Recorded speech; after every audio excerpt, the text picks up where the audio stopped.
Assalamualaikum warahmatullahi wabarakatuh. Oke guys, malam ini kita akan mencoba untuk mereview suatu buku novel yang berjudul Pantomim. Buat kalian yang belum baca, ini kita akan coba review sedikit tentang bagaimana sih novel Pantomim ini.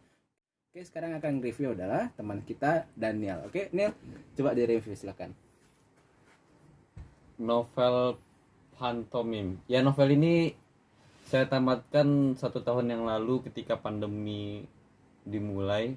Jadi alasan saya menamatkan novel ini, pertama novel ini tipis, pembawaan dalam makna dari novel ini tidak terlalu berat, sehingga Anda yang jarang membaca buku sampai tamat, mungkin novel ini bisa menjadi membuat orang tertarik untuk membacanya ya. Untuk tertarik menyelesaikan bacaan ini. Soalnya yang dibahasnya pun topiknya ringan, seperti kesehatan mental anak pada umur teenager 18 tahun sampai 20 tahun. Jadi cocok buat anak-anak SMA, anak-anak remaja ataupun dewasa untuk membacanya ya. Iya, sangat bagus. Ada pula dalam novel ini diceritakan dua tokoh yang mana membuat kita memberikan perspektif. Yang satu tentang orang kaya tapi dia memiliki penyakit tubuh yang susah disembuhkan sehingga dia harus konsultasi setiap bulannya. Sedangkan yang satu lagi ada tokoh orang miskin atau kesusahan tapi dia ingin bertahan hidup, ingin merubah nasib ya gitu ya. Merubah nasib. Jadi ada dua tokoh, satu tokoh kaya tetapi kesusahan dalam hidupnya dikarenakan penyakit, satu lagi tokoh miskin hidupnya susah tapi pengen merubah hidup jadi lebih baik gitu ya. Iya, menjadi survive di dalam jalanan. Di novel ini juga agak menceritakan tentang bagaimana cara untuk membunuh. Jadi kan tokoh pertamanya tadi tuh yang orang kayanya itu ingin membunuh diri. Dia juga memberikan juga gambaran. Ternyata ada loh orang yang bunuh diri dengan cara menyakitkan itu seperti gantung atau nusuk. Sedangkan pemeran pada novel ini tidak mau bunuh diri seperti itu, sehingga dia bunuh dirinya melalui tenggelam tidak sakit atau gimana emang? Tandon air yang biasanya di atas rumah itu warna oranye ya. Nah, dia memasukkan dirinya itu. Jadi menyuburkan habis itu langsung ditutup sama dia. Jadi bahkan kekayaan itu tidak menunjukkan orang itu akan bahagia juga kan. Bahkan walaupun dia kaya, dia merasa depresi hingga melakukan bunuh diri, begitu ya. Begitu. Soalnya uang itu tidak membuat bahagia kalau uangnya dikit. Kalau uangnya banyak ya bahagia. Tapi dia kaya tadi katanya. Oh iya. Dia kaya.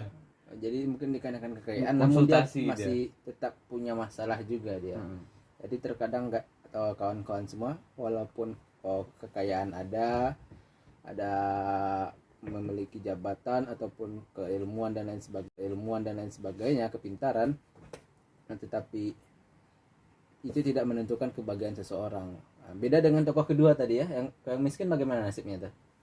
Nasibnya dia harus tetap struggle di jalanan, menghadapi bagaimana kekuatan hidup untuk bertahan cari makan, dari restoran ke restoran, dari rumah teman ke rumah teman. Dia nggak punya rumah ya?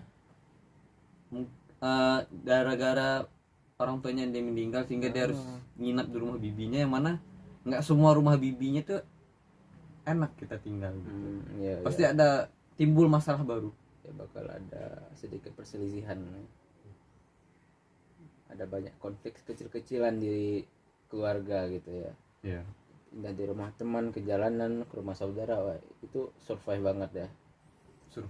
Nah, jadi masih belum berubah nasib dia berarti ya. Di akhirnya mungkin belum. Jadi ini masih menceritakan bagaimana perjalanannya berupaya untuk mengubah nasibnya ya.